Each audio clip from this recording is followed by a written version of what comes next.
Ahead, Bank of America's latest mortgage move and hopping to it at an Australian airport. Later in the show.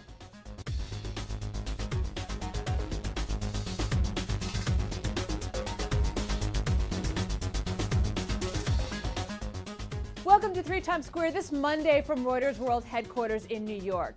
Our daily digit, $3.6 billion. The latest move by Bank of America to clean up its mortgage mess. CEO Brian Moynihan's firm agreeing to pay that amount to Fannie Mae to settle claims related to residential mortgage loans for a 9-year period ending in 2008. The bank also agreeing to buy back nearly $7 billion in loans sold to the government agency. The steep tab to hurt BofA's fourth quarter profit, but Moynihan says the deals will help reduce its expenses over time. Shares closed at $12.11 Friday and are now at about $12.15. The stock was the best performer in the Dow Industrials in 2012. Banks in Europe also looking up today after regulators delayed the implementation of new rules. Our Axel Threlfel joins us from London. Axel, why are banks being given more time to comply with the stricter requirements? Well, the short answer, Lisa, is that if they're not given more time, the chances of a lengthy downturn are higher. So regulators' hands are effectively tied, if you like, if they want banks to help us get through the tough times. Can't live with them, can't live without them, springs to mind. As you say, they've been given some breathing space. Basically, regulators have given them 4 more years to improve their funding positions. A far softer approach, I might add, Lisa, than many had expected.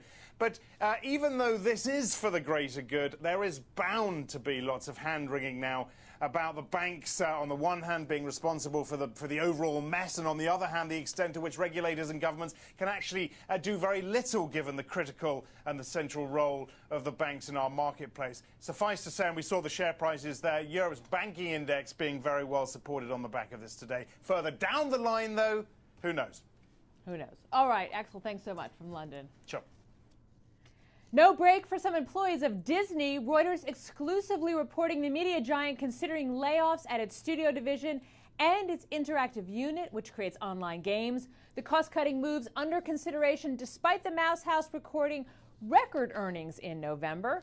One analyst calls the moves a sign of fiscally responsible management. The studio division is increasingly relying on outside production companies for content, while the higher demand for mobile games and not console games is impacting the interactive unit. Disney closed at 52.19 Friday and is now at about 51.40. A true power play for our power players of the day, the NHL owners. The league and its locked-out players reaching a deal to end their costly labor dispute and salvage what's left of the season. Though it's not yet signed, the owners appear to be the winners, securing a 50-50 split in hockey-related revenues. The players previously received 57%.